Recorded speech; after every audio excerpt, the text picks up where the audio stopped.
Notorious ರೌಡಿಯನ್ನು ವಶಕ್ಕೆ ಪಡೆಯಲು ಹೋದ ಪೊಲೀಸರ ಮೇಲೆ ಮಚ್ಚು ಬೀಸಿ ಕೊಲೆಗೆ ಯತ್ನಿಸಿದ ಘಟನೆ ತಲಪಾಡಿಯಲ್ಲಿ ನಡೆದಿದೆ. ಉಳ್ಳಾಲದ ನಟೋರಿಯಸ್ ರೌಡಿ ದಾವೂದ್ ಸಿಸಿಬಿ ಪೊಲೀಸರ ಮೇಲೆ ದಾಳಿ ನಡೆಸಿದ್ದವನಾಗಿದ್ದು, ಆರೋಪಿಯನ್ನು ಪೊಲೀಸರು ಅರೆಸ್ಟ್ ಮಾಡಿದ್ದಾರೆ. ಕೇರಳ ಗಡಿಭಾಗದ ತಲಪಾಡಿ ದೇವಿಪುರ ಎಂಬಲ್ಲಿ ನಿನ್ನೆ ಸಂಜೆ ಘಟನೆ ನಡೆದಿದೆ. ಮತ್ತೊಂದು ತಂಡದ ಮೇಲೆ ದಾವೂದ್ ಸಂಚು ನಡೆಸುತ್ತಿದ್ದಾನೆ ಎಂಬ ಮಾಹಿತಿ ಪಡೆದು ಪೊಲೀಸರು ಬಂಧನಕ್ಕೆ ತೆರಳಿದ್ದರು. ಈ ವೇಳೆ ಮಚ್ಚಿನಿಂದ ದಾಳಿ ನಡೆಸಿದ್ದು, ಘಟನೆಯಲ್ಲಿ ಸಿಸಿಬಿ ಎಸ್ಐ ನರೇಂದ್ರ ಮತ್ತು ಇನ್ನೊಬ್ಬ ಎಎಸ್ಐಗೆ ಗಾಯವಾಗಿದೆ.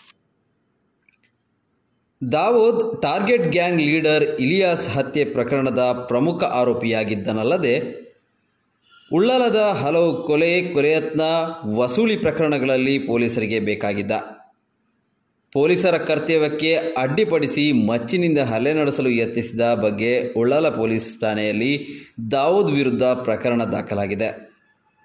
ಪಿಎಸ್ಐ ನರೇಂದ್ರ ದೂರಿನಂತೆ ಉಳ್ಳಾಲ ಠಾಣೆಯಲ್ಲಿ ಕೇಸು ದಾಖಲಾಗಿದೆ ಎಂದು ಪೊಲೀಸ್ ಕಮಿಷನರ್ ಮಾಹಿತಿ ನೀಡಿದ್ದಾರೆ.